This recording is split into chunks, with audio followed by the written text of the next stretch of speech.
Ravi de vous retrouver pour ce nouveau numéro du Dessous des cartes. On commence cette émission en France, à Biarritz, une cité balnéaire connue du sud-ouest français où vit Vladimir Ossetchkine, un opposant russe réfugié en France, coupable aux yeux de Vladimir Poutine d'avoir, après des séjours dans les prisons du régime, créé une ONG qui dénonce les actes de corruption, de torture et de viol dans les établissements pénitentiaires de l'ex-URSS. En octobre 2025, le contre-espionnage français a interpellé 4 suspects, dont 3 originaires du Daghestan en Russie, qui se seraient rendus à Biarritz pour planifier une action violente contre l'opposant russe. Ossetchkine qui raconte qu'en 2022 déjà, il avait fait l'objet d'une tentative d'assassinat. Il aurait même vu le point rouge d'un viseur laser se déplacer sur la balustrade de sa terrasse. Vous l'aurez compris, on vous parle d'espions cette semaine, non pas ceux des films, mais ceux du monde réel. Des espions au service de démocratie comme de dictature, vous allez voir. Un tour du monde qui nous raconte l'évolution des services de renseignement au fil du temps, mais aussi comment certaines puissances moyennes investissent dans ce secteur pour rivaliser avec les grandes. Sortons nos cartes. Israël, 7 octobre 2023, la terrible attaque du Hamas, 1200 morts, 251 otages, traumatise le monde entier. Mais aussi les services de renseignement israéliens, vus comme les meilleurs au monde. Et ce, malgré la supériorité technologique d'Israël, clôture avec tirs automatiques et drones omniprésents. Le renseignement israélien est organisé entre le Mossad, voici son siège à Tel Aviv, le Shin Bet, et voici l'unité 8200, chargée spécifiquement d'écouter le Hamas. Le 7 octobre est une faille du renseignement, mais aussi une faille politique. Benyamin Netanyahou pensait avoir placé le Hamas sous contrôle et se méfiait de ses propres services. Or, le renseignement est inutile s'il n'est pas écouté par les dirigeants d'un pays. Informé, influencé, manipulé, chaque État possède ses services secrets, signes et outils de souveraineté et de puissance. Alors pour comprendre les spécificités de chacun, faisons un rapide tour du monde de ces acteurs de l'ombre. Direction d'abord les États-Unis, première puissance mondiale. À 13 km de la Maison-Blanche, voici Langley, siège de la célèbre CIA.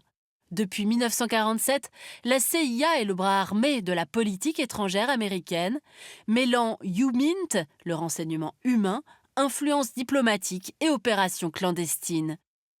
Non loin, voici la NSA, devenue depuis les attentats de 2001 le plus puissant service d'écoute et de cryptologie au monde, ce que l'on appelle le SIGINT.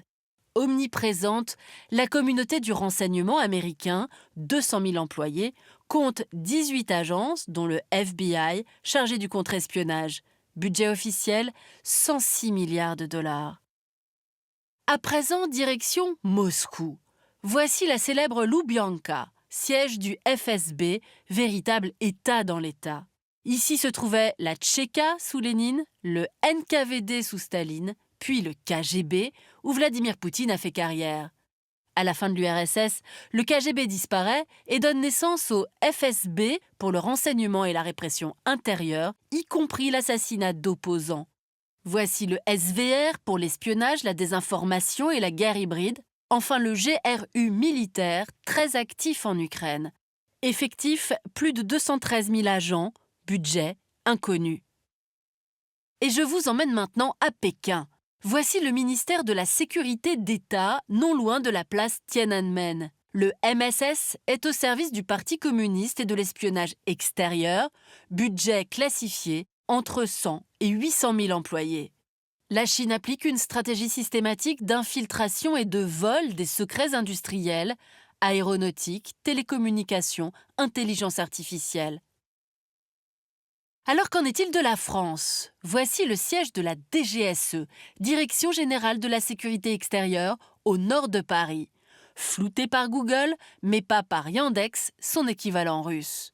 La DGSE compte 7200 agents, avec une expertise particulière pour l'Afrique.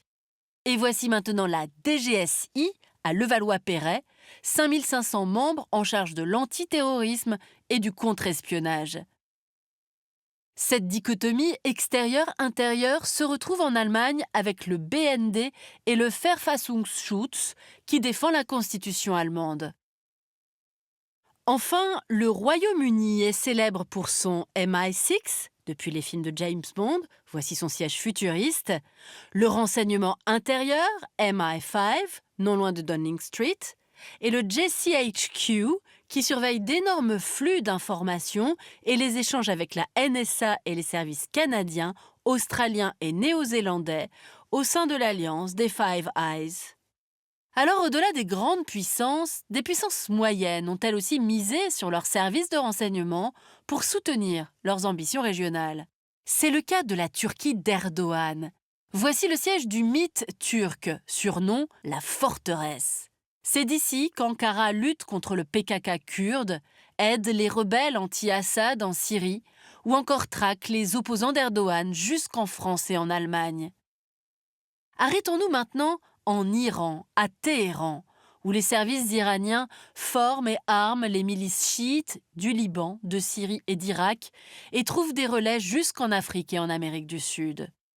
Citons encore les services de renseignement des Émirats, très actifs au Yémen, en Libye ou au Soudan, ceux de Serbie, proches de Moscou et de Pékin, très présents dans les Balkans. Et enfin ceux de Cuba, d'Égypte, du Pakistan et de Corée du Nord, pour qui le renseignement est également vecteur de puissance. L'essor de ces services remonte à la guerre froide. Le monde est alors séparé en deux blocs qui orchestrent coups d'État et ingérence pour maintenir certains États dans leur sphère d'influence. Deux exemples. En 1968, c'est le KGB russe qui met fin au printemps de Prague avec ses alliés du pacte de Varsovie. Et au Chili, en 1973, la CIA soutient le coup d'État contre le socialiste Salvador Allende. 1991, c'est la fin de l'URSS, une période qui aurait pu reléguer les services de renseignement au second plan, mais l'émergence d'un monde multipolaire, instable et aux nombreuses sources de conflits, vous allez voir, va au contraire démultiplier les acteurs du renseignement, leurs missions et leurs outils. 11 septembre 2001, plus de 3000 morts. La lutte contre le terrorisme devient dès lors centrale pour les services de renseignement de nombreux pays. CIA, FBI et NSA n'ont pas su prévoir l'attentat. Services cloisonnés, manque d'imagination, incapacité à lire les signaux faibles. Certains terroristes s'entraînaient en effet dans des écoles de vol américaines. En réaction, Washington décuple les moyens contre l'islamisme radical. 10 ans plus tard, la traque des services américains aboutit à Abbottabad au Pakistan. Ben Laden, cerveau d'Al-Qaïda, y est tué par un commando héliporté. Seconde menace qui occupe les services de renseignement, la guerre hybride menée par certains acteurs, notamment la Russie de Poutine. Pour le comprendre, direction Salisbury en Angleterre. En 2018, Sergei Skripal, ex-espion russe passé au MI6 et sa fille, y sont empoisonnés au Novichok, poison soviétique de qualité militaire. L'enquête des services anglais et du site d'investigation Bellingcat démasque 3 agents du GRU déjà actifs en Ukraine, en Bulgarie, en Transnistrie et au Monténégro. Ces opérations russes en Europe sont difficiles à contrer, car elles n'atteignent jamais le stade de la guerre ouverte. Mais ces opérations ont triplé entre 2023 et 2024. Depuis l'affaire Skripal, on compte de nombreuses attaques contre des transports, des câbles sous-marins et des ports, le sabotage d'installations énergétiques, de sites militaires, notamment en Belgique, Allemagne, Roumanie, des assassinats réussis de dissidents russes, des assassinats ratés aussi, comme celui du PDG allemand des usines d'armement Rheinmetall, sans oublier le survol par drone de sites sensibles, notamment en Pologne, Allemagne, Pays-Baltes, Belgique, Danemark, avec toujours le même objectif, tester, intimider et déstabiliser les Européens. Troisième menace, cette fois mondiale, qui occupe les services de renseignement, la lutte contre la prolifération d'armes de destruction massive. Exemple, le programme nucléaire iranien à Natanz.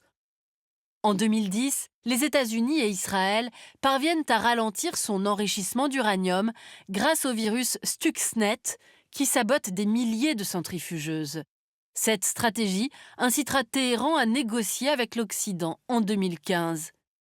Le Mossad, qui défend la survie d'Israël, utilise aussi des moyens plus radicaux, éliminer des ingénieurs nucléaires iraniens, ou en 2024, frapper lourdement des cadres et réseaux logistiques du Hezbollah libanais avec des téléphones piégés, une opération inédite.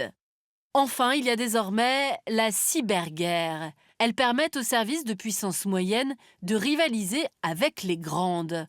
Pour le comprendre, direction Pyongyang, en Corée du Nord. Le bureau 121 nord-coréen a déclenché depuis 2014 des cyberattaques régulières qui paralysent médias, banques ou systèmes d'armes de la riche et très connectée Corée du Sud.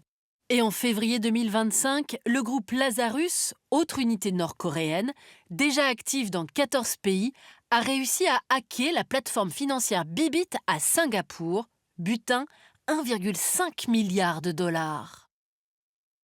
Voilà pour ce tour du monde des espions. On l'aura compris, leurs missions et leurs moyens ont évolué avec le temps et les nouvelles technologies. Et les grandes puissances ne sont plus les seules à disposer de services de renseignement performants. Terminons avec une catégorie d'espions dont nous n'avons pas encore parlé, les transfuges ou agents doubles. Voici par exemple Oleg Gordievski, mort en mars 2025, après une vie bien remplie de hauts responsables du KGB qui s'était mis discrètement au service du Royaume britannique dans les années 1980, démasqué par les soviétiques en 1985 et décoré par la reine Elisabeth II en 2007, compagnon de l'ordre de Saint-Michel et de Saint-Georges, de quoi rendre un certain James Bond un brin jaloux. Un autre livre pour aller plus loin, celui de la journaliste Stéphanie Duncan, Espion, une histoire vraie, aux éditions Talendier. Ainsi s'achève ce nouveau numéro du Dessous des cartes. Rendez-vous bien sûr la semaine prochaine, même endroit, même heure. À bientôt.